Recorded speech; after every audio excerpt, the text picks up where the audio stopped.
Good afternoon. It's just afternoon here. Looking forward to tonight's chat. Very quickly, going to share this with you.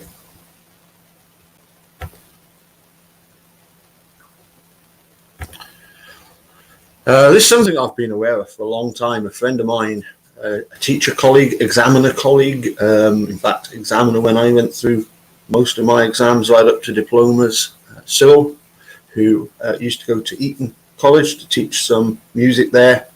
He was telling me how some of the students there had this argument that you could actually persuade somebody to believe that black is white. Bizarre, but so too were the arguments put forward, obviously by Ken Kratz. So let's have a look at this. This is website for Owen Fitzpatrick. I'll pop the link in below and you can subscribe if you want. So anyway, let's crack on. Apologies for the fact it's grey background. It's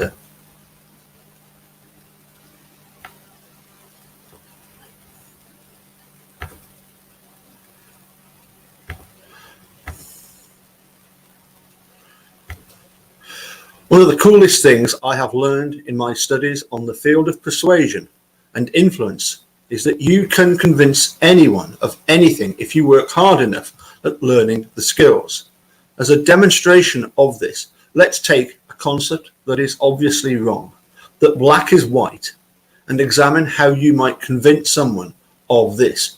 Firstly, you could start by pacing their reality.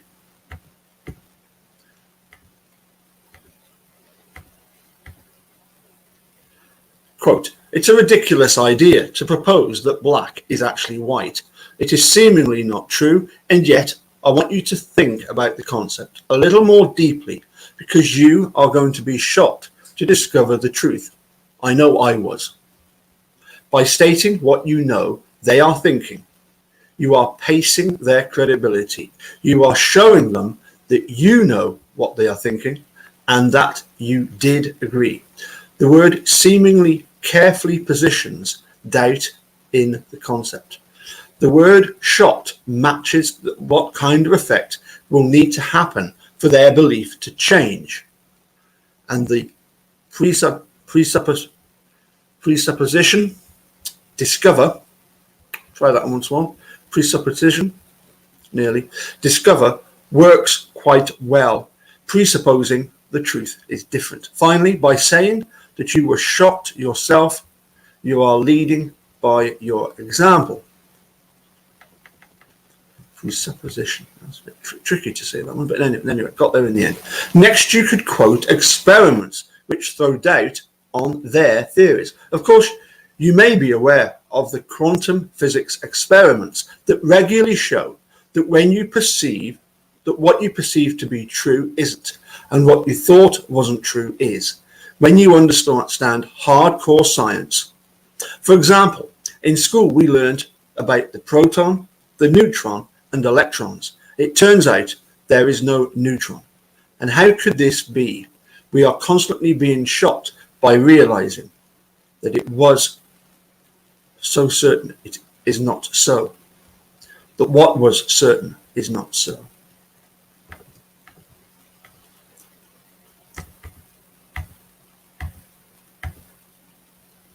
Here, you are using advanced science, which holds plenty of credibility as evidence that we often get things wrong. You are given an example of how what we think is true isn't, and showing how we are in fact wrong often.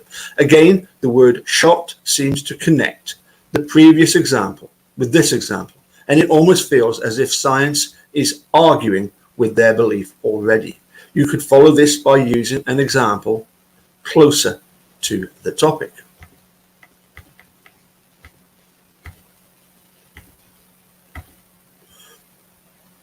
What is really interesting is that actually what happens when you look at an object is that light reflects off the object and every color is absorbed by it. except for the color you think you see it as, which in this case would be black. So you think you are seeing black because your brain tricks you into perceiving this. Really, you are seeing everything but black. This is simply taking some scientific fact and using it in a confusing way to make it seem like they are completely wrong with their perception by finding a small hole in the idea that you are seeing black from a physics perspective. Your mind is more open to being influenced on the subject matter.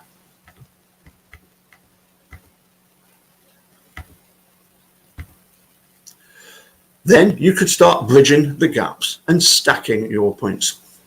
The truth is that although we think black is black, we have really no idea what it is, as our brain doesn't actually see black. In fact, our brain takes in light from the outside world. That's all.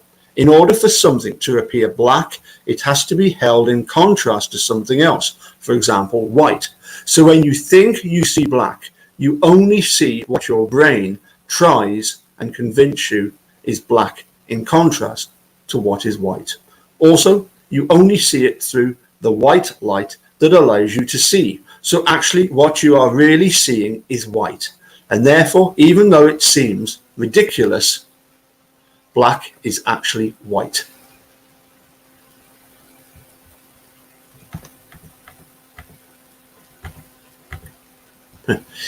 Using the word think again presupposes doubt in our concept. Using our brain, we distance the person from their brain and make it plausible that what seems true for them isn't for their brain. Then we add in the ideas of light allowing us to see and contrast, enabling us to notice a color, and mix all these up while making an apparent conclusion. Finally, the conclusion stated is held in place with use of the presupposition.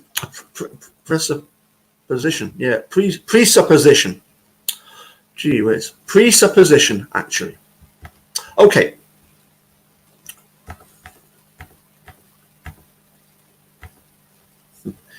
Finally, okay. Here's where I accept that I was really clutching at straws. And this example doesn't really work at all. However, this was a good opportunity to point out some persuasive patterns that people use when they try and convince others of their point of view. Okay, that's all I was going to say about that one. I'm going to go away and practice presupposition and see if I can get it right for later on. So as I say, that's our little taster ready for later on this evening. Okay, I'll catch you all later. Bye for now.